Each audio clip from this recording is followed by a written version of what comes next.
What's up, y'all? My name is Tay Marie, and we are here with the collective on MOBoombox TV. You know, this show, as you guys know, this is season 2, and we pretty much just still highlighting up-and-coming brands, businesses, people that are staples in the industry and the community. And today, I'm here with my guy.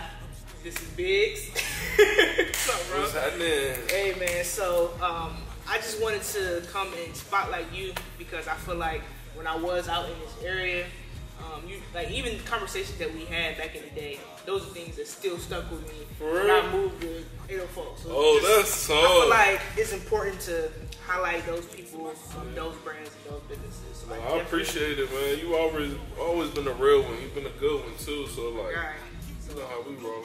For people who don't know, like I know, but for people who don't know, how did you start as a producer? Engineer. When did that journey start? You already know. No, I know. Hell no. Like as far as producing, yeah. When I first moved down here to Virginia Beach, it was divine. It was God. Let me say first and foremost, it was God, because I was blessed to move down here right when Pharrell was born. Mm-hmm. So like I moved in Bridle Creek when they all had the Future Sounds and all that shit. So like I was just around that shit. So.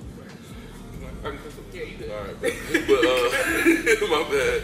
Yeah, I was just around it, so just being in the culture of the United States at that time was different. So like, I was probably like 13, 14, so I was already in band, so I moved down here from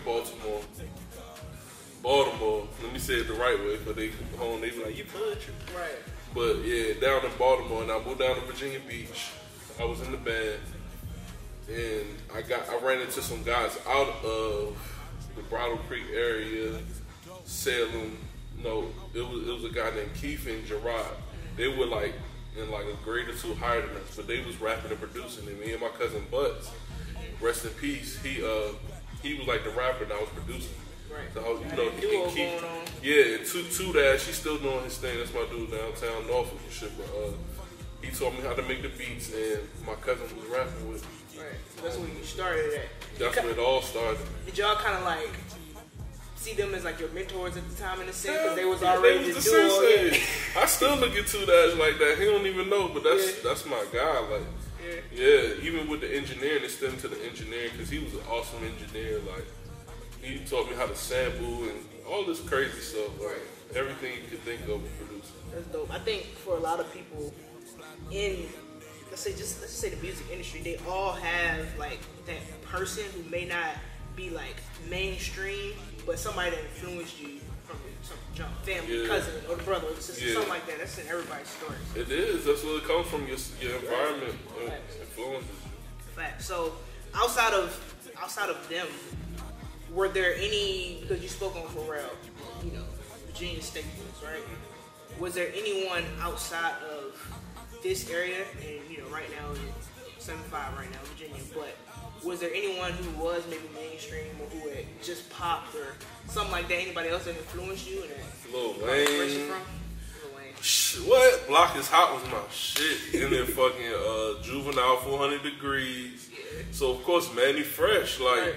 That was the GOAT, and then Kanye, of course, like, you talking about outside of here, right? Yeah, outside of Virginia. Yeah, just, like, Kanye he really gave me the confidence to rap over my beats. Because College Dropout, like, I was a Kanye fan before all of that, like, you know, old Kanye. I know Kanye shit that niggas never even heard of. Right. You feel me? So, like, it's just being a part of that culture and then understanding how to cultivate that culture. Right. Was just an amazing thing, and once you understand it, you can kind of like live it. It's even better. So as far as like your producer hat right now, as far as like production, has your approach to creating music changed from then to now, or do you still keep it simple to the basics? You know what I'm saying? Well, what I do, I usually keep it simple, right? I'm the most minimalistic person you're gonna know. I even did that. I packed up all my stuff in my house, put it in boxes, and then I only use what I. Now I only kept what I used. Like in boxes for like 30 days. And then, you know, I'm a minimalist. Why do you do that? Like, what does that do for you? It helps me make high quality decisions. Okay. Because you have less things to mess with. Right. Okay. I can see how that can work. Yeah. I can see how that can work. So we have production, right? What other hats do you wear? Because for those that don't know, I know you own a record label, right? You have this studio warehouse where you can do kind of different stuff, right? Company. So what? Yeah, explain that. What other things do you do outside of production? I do trash removal and hauling with my dad. We have a company, Boot Hauling. We have Zen Minds with me, Beatman and Moot. We have a crazy cat. I call them cats because everybody got their own character to it. So it's like, but it's like a crazy cast of producers, like, and then Team Biggz management. I have a whole lot of artists right now that's like super fire and they move. Right. They moving right now. So, what else? Me and Percy talking about the film stuff. Man, it's a lot. We got the link up. We got that going on. That's a whole nother realm. Just with artists and giving artists opportunities to build their networks again and like perform. Man. So you do a lot. Yeah. Like, my question is to you, was that always, like when you first started, right? You said 13 or something with your cousins. Was that always the goal for you to expand outside of just production? Was it always your goal? Or if not, then at 13, because I mean, that's young, right? But at what point? It was actually. Yeah? Yeah, I haven't had a job since I was 18. I'm 32 now. Right. And I haven't did anything illegal, nothing. The cops came to my crib, I ain't had to snitch on nobody, nothing. It's just, at that moment, I had made a decision to just put my all into the music. It's kind of like, you ever read that book by Jay Prince? I haven't read it. It's respect.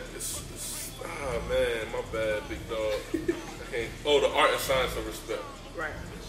And I've heard of it, haven't read it though. It was a chapter in that book. You should read it. It's a really good book. But it's a chapter in that book that tells about him making that decision to just leave the streets alone. And it was him in the closet, and he just had to make that decision. And this is really a play on just being in silence, sitting with yourself and having self-reflection. And I feel like that was a gift that God always gave me to have. Like I'm completely transparent with everybody and myself. Right. You feel me? So it's like understanding yourself is very important. Yeah, that's something that's very true. Like, I think I can speak for myself. There were moments in my life where I didn't know kind of like who I wanted to be, what I was trying to do. Yeah. When you figure that out, it's just like the rest of singing stuff. Yeah. You know what I'm saying? When you figure that out, it's a breeze from there. So, all right. So, with everything that you do, how do you stay consistent? I feel like that's a lot of responsibility, right? Like you said, you manage people, producing for all your artists, you're the CEO of the label, you're in the studio. To be completely honest, I feel like I haven't even scratched the surface of what I need to be doing right now. Right. Like, I feel like I still got a lot more room on my plate to do. You feel like you got more room? Hell yeah. So how do you manage doing all of that? It's easy organization. to you? Organization. Yeah. I mean, it's not easy. It's it's God. Right. Two, it's having your priorities and understanding what needs to be in order. And balancing your time out. I use my calendar. That's a very essential thing to just keep, stick to your calendar. Yeah. And planning out. Like, I plan my life. Like, I pretty much know what I'm going to do with the next 5 years of my life right. Maybe 3. And then everything else that come around is just going to be, it's either yes or no. You're going to do it or not. Yeah. I pretty much understand. Got the vision. That's important. You know where you headed. It's like, all you got to do now is plan and figure out how you can get there. Because you know what you get to. Yeah, that's exactly. Dope. Let me ask you this. Which role did you play, right? Or which one do you enjoy the most? Right now, I'm in my manager bag. Right now, I'm just the biggest fan of all my artists and producers. Like, I feel like it's just like being in the best relationship you could ever be in. Being as happy as you could be. Like, I'm the biggest fan of all my artists. They probably think I'm retarded, but I don't care. Like, I love the music. I love the bad stuff, the good, everything that come with it, dealing with the issues. Having too many at one time. Like right now I got 3 or 4 artists shooting a video right now. You feel me? So it's like, but the fact that I have things so organized, I don't have to be everywhere at once because everything is planned out. Yeah. It's just rolling. It rolls. Yep, that's hard. So you pretty much led me right into my next question.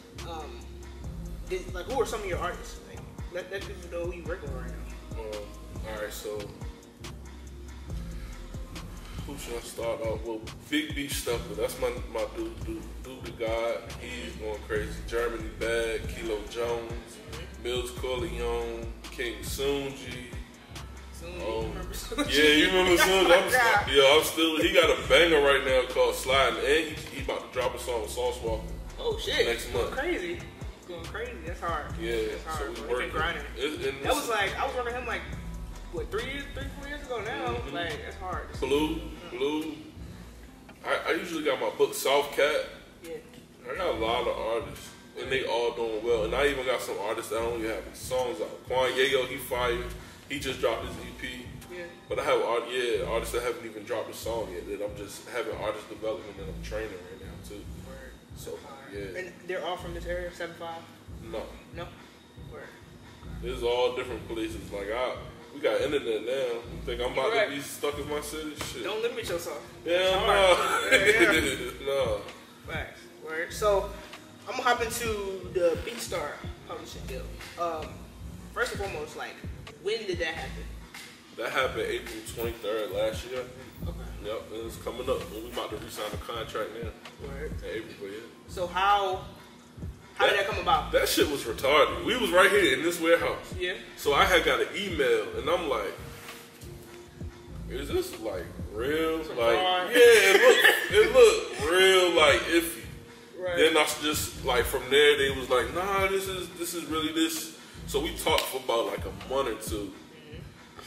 Then I was like, okay, this is pretty official. By this time I done talked to like the A&Rs, the president, the owner, all this shit. Like, talk to people over at Sony, everything checking out. You do your due diligence. I got my lawyers involved, and you just understand it. You know what I mean? It was a real thing. I was like, let's go. You feel me? Like, we finna use this to grow our platform and possibly make their platform bigger. And now, that's what we doing. Now we got Prime under Sony. You get what I'm saying? Our Zen Minds, we just started our accounts today, so we're about to have them signed under it. You feel me? And all of that is in that. Now we starting to grow Virginia, because this is a Virginia sound in the Sony database. They'll start seeing our work ethic. They can keep tabs on where the money's coming from. Now you start handing out shots and opportunities. You get what I'm saying? So, and we doing it at a lower scale. So imagine when we get the big bag, it's gonna be stupid. Like, we out here. You feel me? That's how it's supposed to be, though. Like, once you get in the door, you gotta bring everybody with you. And the thing is, we the glue of the culture out here. So like, and I thank God for that too. So we have that balance of respect from artists. We might have artists beefing right here in the same city. They come in here, everybody put the guns down. They don't come in here with the guns. They respect it. They don't, like, at one time I even had like these two close guys to me. You know what I mean? But they really, really hood. But I let them knock it out.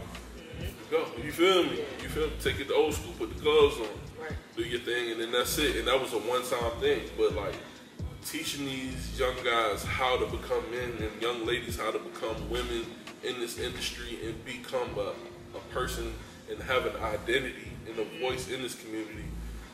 Man, I love that shit. It's crazy. You been like that though, bro. Yeah. Since the first day I met you, ain't shit changed, bro. Right. You been that way. So that's what I clearly it's working. You know what I'm saying? So it's just going up for you. But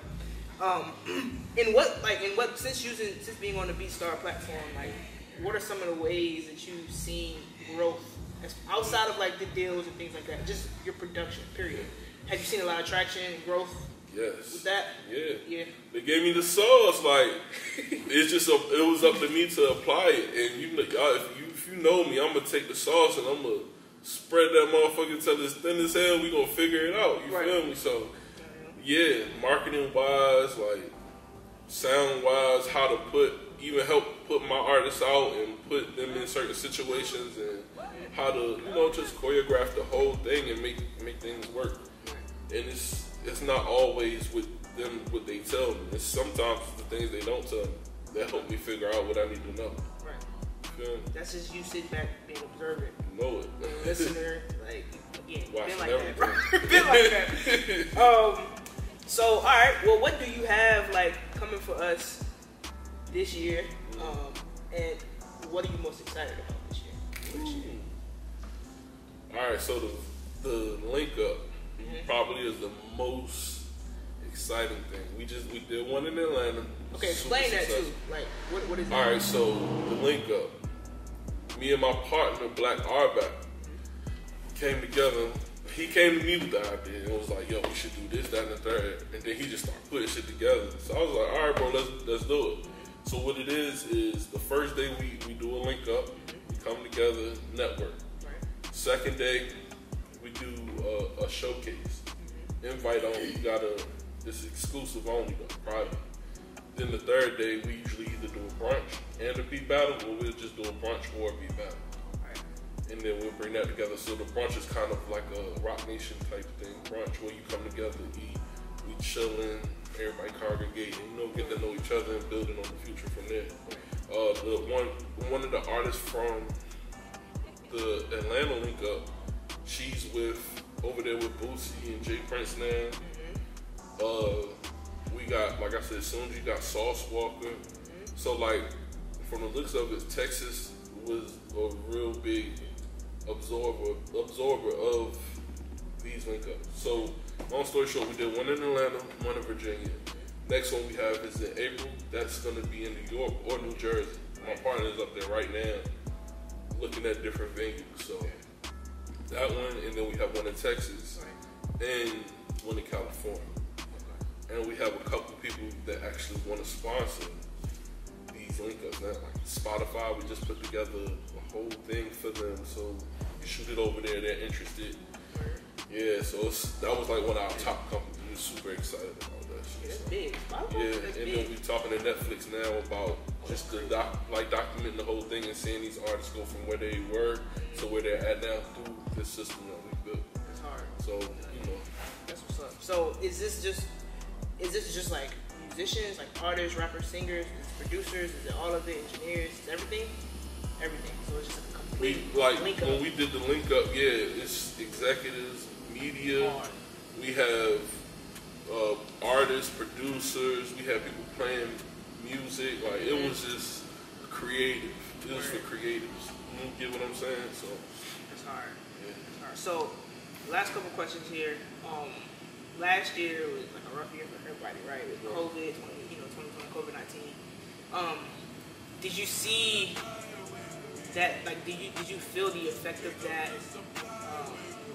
As far as like your business goes, were you ever nervous that shit won't work out? From the looks of it, shit boomed for you, right? Like from just the conversation we had. But it was a really good year. People always say that it affected them somehow. Like, did that happen to you? Yeah, I mean, of course, I would be lying if I said I didn't get affected by it, but I don't know. Like, I don't. And let me not say this I don't mean this in a cocky or dismissive way with things that are going on, but I don't pay attention to that shit. I don't really even be knowing what be going on. Yeah. Honestly, like, they'd be like, this happened, that happened, this happened, that happened, this happened, that, and I'm like, damn, that's crazy. I might turn on CNN or something because I don't watch TV. Right. So, I might watch CNN or something.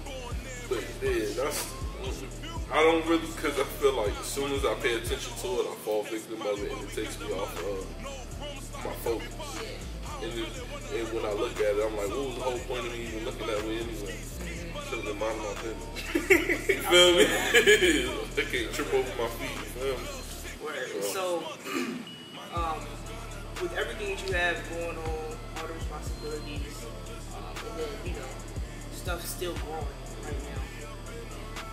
What's your motivation? Like, what's your why? Why do you keep going? I mean, it's really the golden ratio that keeps me going. Understanding the evolution of it all. It's a beautiful thing. It's the most beautiful thing in the world. It's just like a story that that's keep unfolding. Yeah. And when you start looking back, you're like, oh wow, this came from that came from that. It was all because of this conversation, this happened, that happened. It's like the butterfly effect. Like, it's just all small little moments that that's what keeps me interested. It's like, yo, what's about to come next? You really just did this.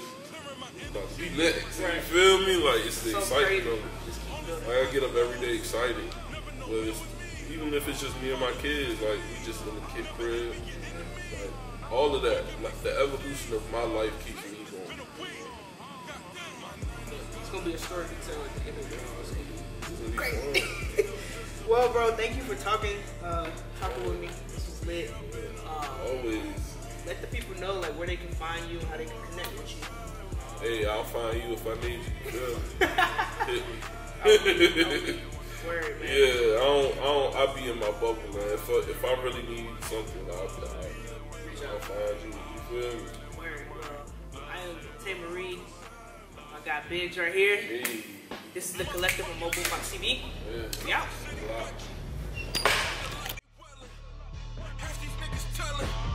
They follow rules of setting in their heads, etc. Put the city on, made them come together. Your brother undercover Eddie Griffin, Ratatouille failing every mission. All alone, really out the kitchen. Collecting money, getting steady pitching. Stealing pennies, you can see a million. Like Rockefeller re-signed her. Niggas singing like Rihanna. Since we talk about Rihanna, I'll eat the pussy Jeff Dahmer. By my side, still a llama. Run through green like a farmer. I don't really need a partner. Like Mary, you don't want no drama. That shit'll pop like a sauna. Banana coming down the stairs. That bitch ain't got no pajamas. My nine is